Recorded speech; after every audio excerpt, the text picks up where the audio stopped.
देख रहे हैं मॉर्निंग न्यूज और बहुत बहुत स्वागत करती हूँ आपका आपके खास कार्यक्रम जिसका नाम है आपकी बात। मौसम का मिजाज लगातार बदल रहा है और उसी तरह बदल रहा है राजनीति का मिजाज भी। लोकसभा चुनाव आने को है, ऐसे में तमाम पार्टियां अब इधर उधर करने में लगी हुई हैं। सर्वे शुरू हो गए हैं और अगर रीसेंट सर्वे की बात करें तो इसमें नजर आ रहा है कि कहीं ना कहीं एनडीए को इस बार शायद नुकसान होगा और यूपीए को फायदा होगा। उगते सूरज को अर्घ, ऊंचाई छूती नई पीढ़ी, चढ़ती ओहदे की सीढ़ी, कुछ नया करने को तैयार कांग्रेस में नेहरू गांधी परिवार। कल तक जो बेटी थी नेहरू गांधी परिवार की, कल तक जो बहू थी वाड्रा के घर बार की, अब वो महा हो गई है कांग्रेस कुल की महासचिव। भारतीय राजनीति की कथा हो गई है। प्रियंका को और ज्योतिरादित्य को मैंने उत्तर प्रदेश 2 महीने के लिए नहीं भेजा है। मैंने प्रियंका को और ज्योतिरादित्य को मिशन दिया है कि उत्तर प्रदेश में कांग्रेस पार्टी की जो सच्ची विचारधारा है, गरीबों की विचारधारा, कमजोर लोगों की विचारधारा, सबको लेकर आगे बढ़ने की विकास की विचारधारा, उसके लिए लड़ना है। और मुझ में पूरा भरोसा है कि प्रियंका और ज्योतिरादित्य काम करेंगे। भैया देखिए, वो प्रियंका के ऊपर है। मेरा मेन पॉइंट है कि हम बैकफुट पे कहीं नहीं खेलने वाले हैं। हम ना गुजरात में बैकफुट पे खेलेंगे, ना उत्तर प्रदेश पे बैकफुट पे, कहीं भी हम बैकफुट पे नहीं खेलेंगे। मेरी बहन जो बहुत केपेबल, कर्मठ है कि वो मेरे साथ अब काम करेगी। कांग्रेस में भाई राहुल का राज है, मां सोनिया के सिर पर यूपीए का ताज है। कल तक जो बाहर से कदम मिला रही थीं, वही प्रियंका अब कांग्रेस का आज हैं। कांग्रेसियों के हाथ खुशियों का नगाड़ा है, बीजेपी के पास विरोध की ढोल है। ये नई राजनीति है, नया झोल है। भारतीय जनता पार्टी में हम मानते हैं कि पार्टी ही परिवार है।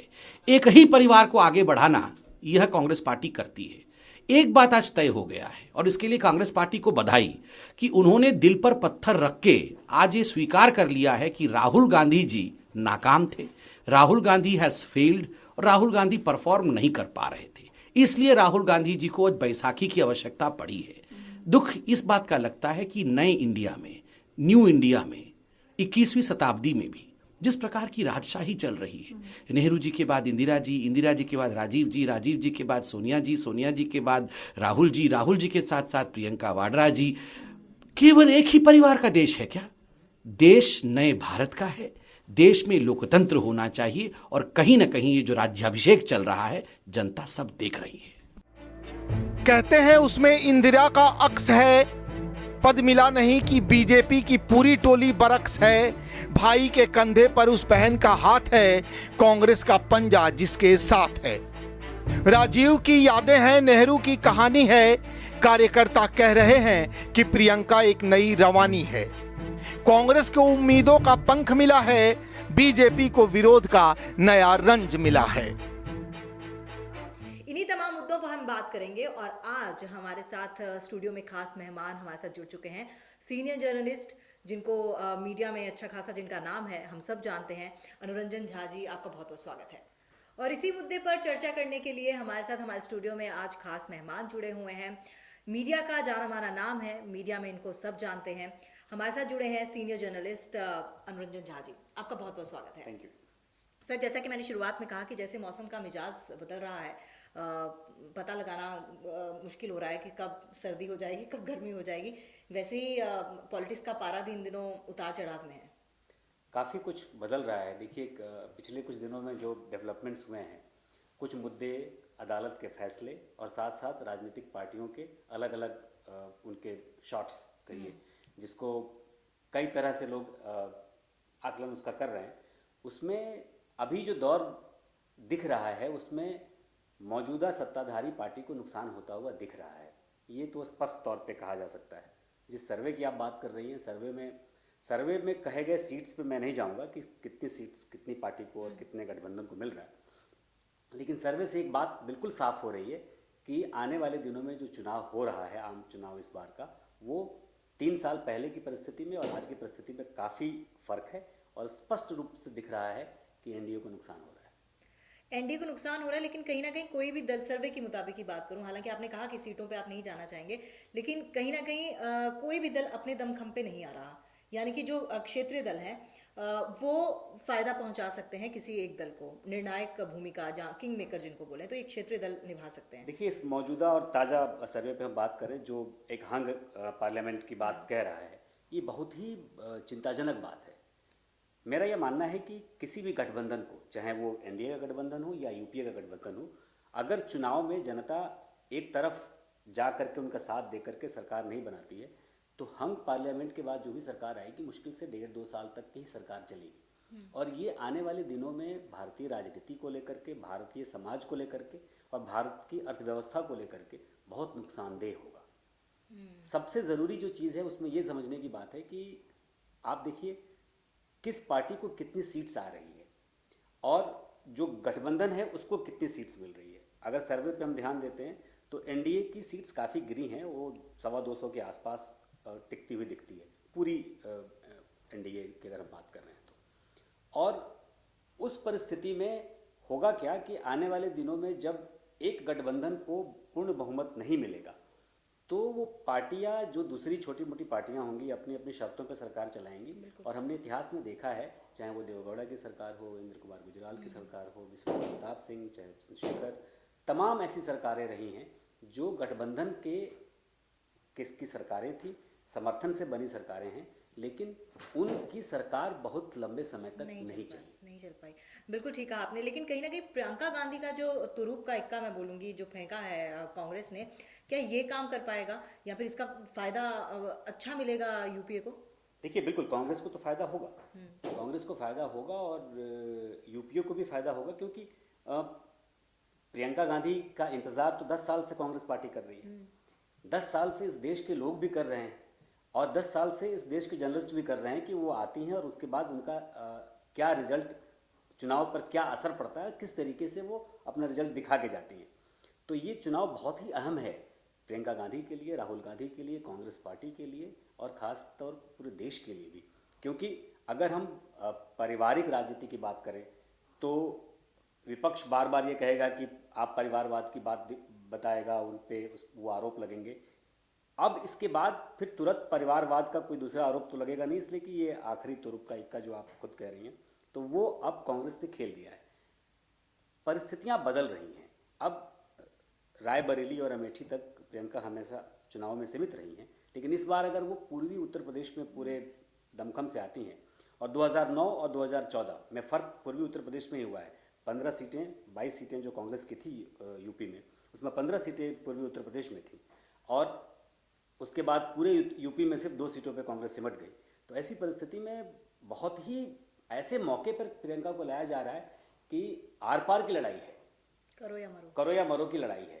और जिस तरीके से राहुल गांधी अब फ्रंट फुट पे बैटिंग करने लगे हैं, जो 3 राज्यों में उनकी सरकार बनी और कर्नाटक में जो मिलीजुली सरकार बनी, इन सब सरकारों के दम पर अब वो एक आगे फ्रंट फुट पे आगे बैटिंग करना चाहते हैं। कि आप देखिए, वो कह रहे हैं कि हम यूपी में अकेले चुनाव लड़ेंगे, हम मायावती की कदर करते हैं, मुलायम सिंह, अखिलेश का भी सम्मान करते हैं, लेकिन हम खुद चुनाव लड़ना चाहते हैं। लेकिन इसका वजह तो ये भी हो सकती है ना, क्योंकि वो जानते हैं कि सबका एक ही लक्ष्य है कि बीजेपी को हराना है।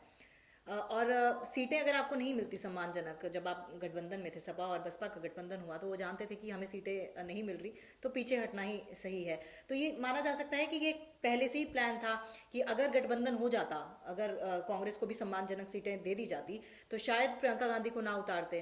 तो फिर शायद हुआ कि अब तो सीटें नहीं मिल रही, तो ये वाला ट्रम्प कार्ड खेल लेते हैं। नहीं, उसमें देखिए, उसमें 2 बातें हैं।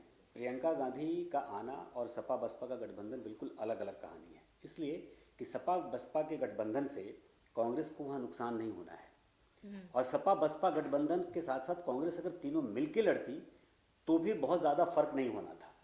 अभी जो परिस्थितियाँ पूरे प्रदेश में जो दिख रही हैं, या जिस तरीके की राजनीति हो रही है, जो लोगों के रुझान आ रहे हैं, उसमें अगर तीनों दल मिलके भी लड़ते तो कमोबेश वही सीट रहती और एनडीए की उतनी सीट आती। उस सीटों पे फर्क नहीं पड़ता, क्योंकि वोट परसेंटेज तो कमोबेश वही रहने हैं जो पिछली बार रहे थे। क्योंकि आप देखिए वोट बैंक किसका खिसका था? मायावती का खिसका था, और मायावती का खिसका और उसके बाद बिल्कुल वो जीरो पे आ गए, उनको एक सीट भी नहीं मिली। तो वो वोट बैंक बीजेपी के पास गया, वो वोट बैंक आकर के फिर उन्हीं को मिलेगा। वो वोट बैंक कांग्रेस का वोट बैंक नहीं है। कांग्रेस का वोट बैंक तो पिछले 15-20 सालों में लगातार खिसक रहा है ना। तो वो जो वोट बैंक खिसका है, तो बहुत ज़्यादा फायदा उन तीनों को मिलके भी लड़ने से नहीं होता, बल्कि कई जगह नुकसान भी हो सकता था। जैसे आप मान के चलिए कि इलाका जो अजीत सिंह का इलाका है, बागपत का इलाका, मुजफ्फरनगर का इलाका, इन इलाके में सपा बसपा और कांग्रेस मिलकर के भी उनको हरा नहीं सकते, फिर उनको भी साथ लेना पड़ता। तो ये परिस्थितियां अलग हो जाती। तो वैसी परिस्थिति में ये राजनीति हो सकती है कि सपा बसपा और कांग्रेस ने मिलकर सोचा हो कि भाई आप मिलकर लड़िए, आप दोनों, हम अलग लड़ेंगे, और बाद में गठबंधन कर लेंगे। साथ ही कांग्रेस की एक चिंता और भी है, वो चिंता मायावती को लेकर के है। मायावती को लेकर के चिंता यह है कि आज की तारीख में अगर यूपी में बसपा और सपा के मिलके लड़ने में बसपा की सीटें सपा से अगर ज़्यादा आती हैं किन्हीं भी वजह से, तो बसपा पे भरोसा रखना कांग्रेस के लिए भारी पड़ सकता है, क्योंकि मायावती सत्ता के लिए दूसरे पाले में भी जा सकती हैं। वैसे आसार अखिलेश के साथ नहीं है। लेकिन सपा और बसपा का जो गठजोड़ है, कहीं ना कहीं ऐसा लग रहा है कि सपा को अपनी महत्वाकांक्षाएं दबानी पड़ी हैं बसपा के आगे। बिल्कुल दबानी पड़ी हैं, लेकिन अब दूसरा चारा भी नहीं था। आप 5 सीटों पे सिमटे हुए थे, तो आपके पास कोई रास्ता नहीं था। अब आप उस रास्ते में आप आगे बढ़े हैं, तो वो महत्वाकांक्षाएं दबा करके एक विरोधी दल उन्होंने मान लिया कि भारतीय जनता पार्टी हमारी विरोधी पार्टी है, सत्ता में है, सत्ताधारी पार्टी है, उसको हमको सत्ता से हटाना है। यहाँ तक तो ठीक है, सत्ता में कैसे आना है वो भी ठीक है, लेकिन सत्ता अगर वैसी सत्ता नहीं आती है जो 5 साल तक सरकार दे सके, तो वैसी परिस्थिति में फिर भारतीय जनता पार्टी को लाभ होता दिखेगा जब चुनाव जितने नज़दीक आएंगे। आप देखिए आंकड़े, जब आप देखेंगे पुराने इतिहास पे, जब आप नज़र डालेंगे, तो साफ तौर पे दिखता है कि जब बीजेपी या कांग्रेस, जब भी इन लोगों ने किसी भी दल को समर्थन देकर सरकार बनाई है, उसने पूरा कार्यकाल पूरा नहीं किया है। बिल्कुल। आप देखिए अटल बिहारी वाजपेयी भी बैसाखियों के सहारे सरकार चलाते थे, लेकिन 5 साल उन्होंने बहुत अच्छी सरकार चलाई। 13 दलों की सरकार से शुरू हुई और फिर 26 दल तक पहुंच गए और सरकारें चली। मनमोहन सिंह 2 कार्यकाल में उन्होंने अल्पमत की सरकार चलाई। नरसिम्हा राव ने अल्पमत की सरकार चलाई। लेकिन यही अल्पमत की सरकार चलाने के लिए जब विश्वनाथ प्रताप सिंह आते हैं, चौधरी चरण सिंह आते हैं, चंद्रशेखर आते हैं, गुजराल आते हैं, तो इनकी सरकारें नहीं चलती हैं।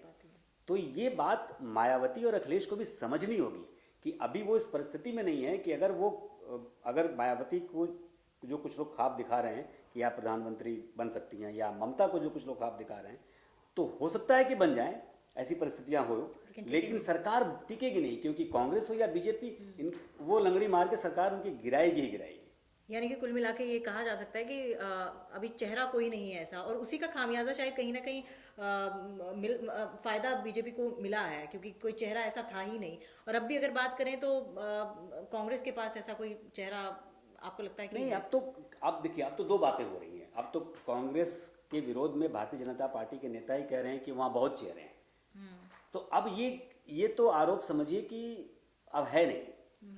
अब ये हो सकता है आप कहें कि गठबंधन का कोई एक चेहरा नहीं है, लेकिन आप तो खुद ही कह रहे हैं, सारे केंद्रीय मंत्री, बड़े बड़े नेता बीजेपी के या एनडीए में शामिल दूसरे दलों के नेता कह रहे हैं कि वहाँ तो कई लोग प्रधानमंत्री के दावेदार हैं। तो दोनों बातें नहीं हो सकती। एक तरफ आप कह रहे हैं कि कई लोग प्रधानमंत्री पद के दावेदार हैं, दूसरी तरफ आप कह रहे हैं चेहरा नहीं है। ऐसा नहीं हो सकता।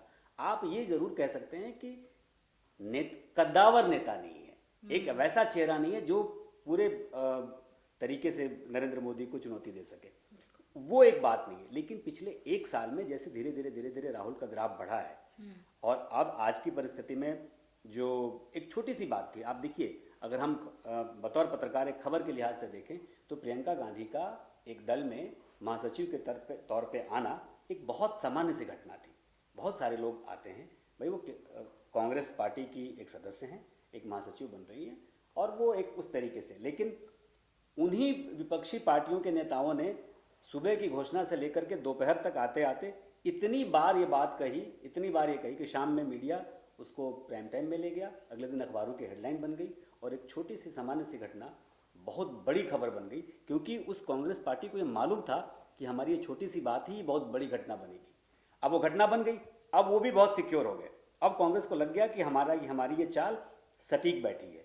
अब प्रियंका लौट के आएंगी विदेश से और तब प्रेस कॉन्फ्रेंस करेंगी, अभी तक कोई ऐसी बात नहीं थी। तो आप समझिए कि जो काम अभी विपक्ष की पार्टियां कर रही हैं वो एक तरीके से अपने पैर पे कुल्हाड़ी लगातार मार रही हैं। हालांकि पिछले दिनों गठबंधन की नेताओं ने भी जो बयानबाजी की या जो जिस तरीके से एक मंच पर के आकर के उन्होंने अपनी कोशिश की, वो सब भी उनको नुकसान ही पहुंचा रहा है, फ़ायदा नहीं दे रहा है। लेकिन अभी एनडीए का नुकसान ज़्यादा होता दिख रहा है। एनडीए का नुकसान, आपसे सवाल यही पूछना चाहूंगी, लास्ट सवाल आपसे करना चाहूंगी, एनडीए को क्या ले डूबेगा? जीएसटी ले डूबेगी या फिर डिमोनेटाइजेशन मार ओवर कॉन्फिडेंस। Over confidence.